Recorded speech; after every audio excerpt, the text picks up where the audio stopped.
Nezamabadi, thrown into fire, leading a community back to stability. AJ Nezamabadi.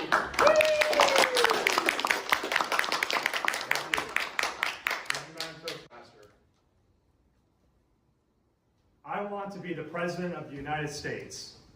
Raise your hand if you had this thought at one point in your life as a kid, a young adult, aspiring, graduate, scholar. Now, I want to be the President of my homeowners association.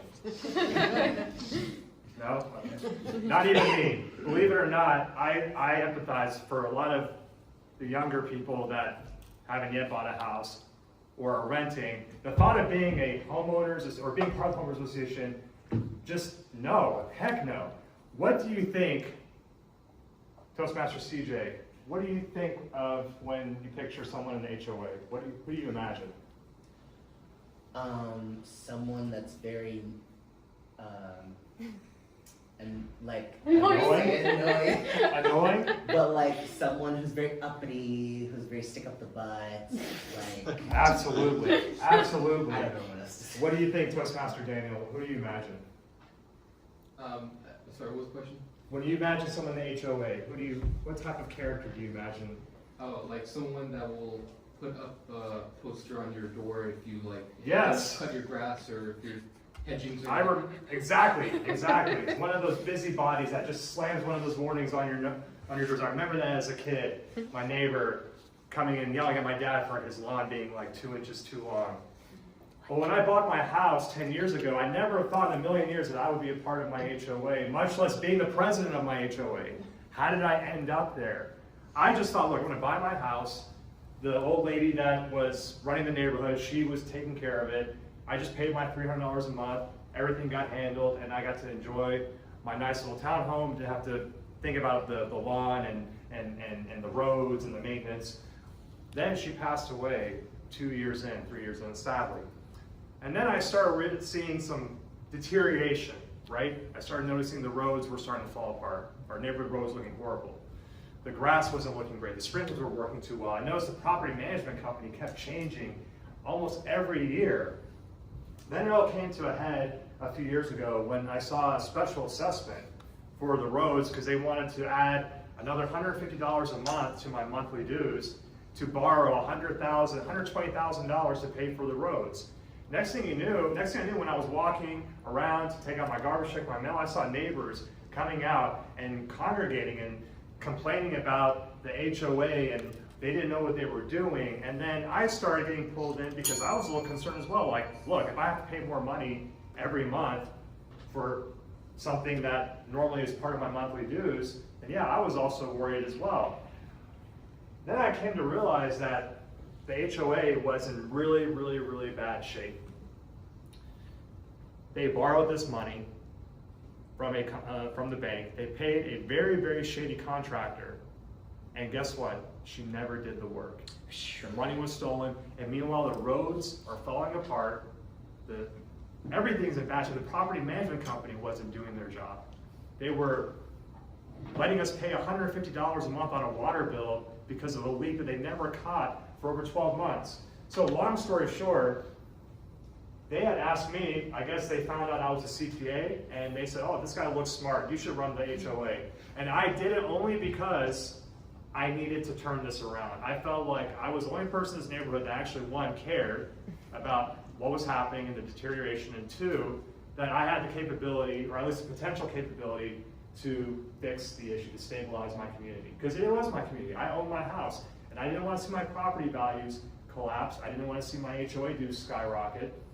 I went in and I ran for president, but really it was just me, myself, and I running for that role. So I naturally was elected, and my dreams of being president was fulfilled. But I had a long road ahead. Thankfully, I had a great team of neighbors that were also equally concerned, but of course didn't want to be the fall guy, the guy that everyone blamed when things go wrong. So I was happy to take that on as long as we got things fixed. One was I filed a lawsuit against the contractor that stole the money. All right? Yeah.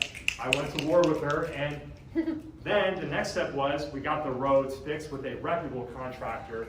And that was a major undertaking on its own because our neighborhood was pretty big. There was lots of sections of the road that needed to be worked on, one piece at a time. We had to manage the neighbors, make sure they were moving their cars at certain times of the day.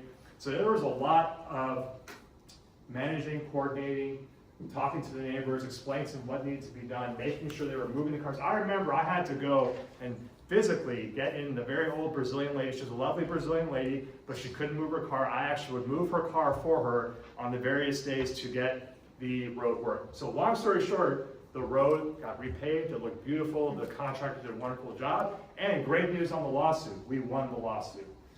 We won the lawsuit, we got some of our money back, thankfully, and that was last year. So this took almost 2 years we switched our property management company.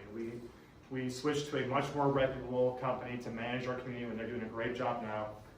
What this means is that I've stabilized the community, and what did I learn from this? What did I take away from this experience?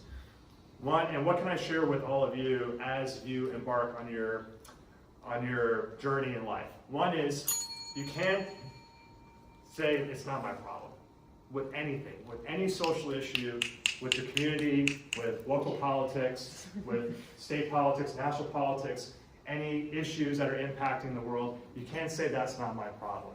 Because you know what? A lot of other people are saying the same thing. So guess what happens? Neglect, deterioration. If we all think about ourselves and not about our community around us, bad things happen, like what happened in my case, in my community. So get involved in your community. Get involved with whatever cause you find near and dear to you, whichever directly impacts you, because you do make a difference. You do, even if you think you can't or you won't or you don't have the ability, you'd be shocked, you'd be surprised at what you're capable of. And that's what I learned when I embarked on being the HOA president. The second takeaway is Toastmasters. What is the motto of Toastmasters? Does anyone know the tagline for Toastmasters? Where leaders are made. Where leaders are made. Not where speakers are made, where leaders are made. The speaking is just one piece of the overall mission of Toastmasters.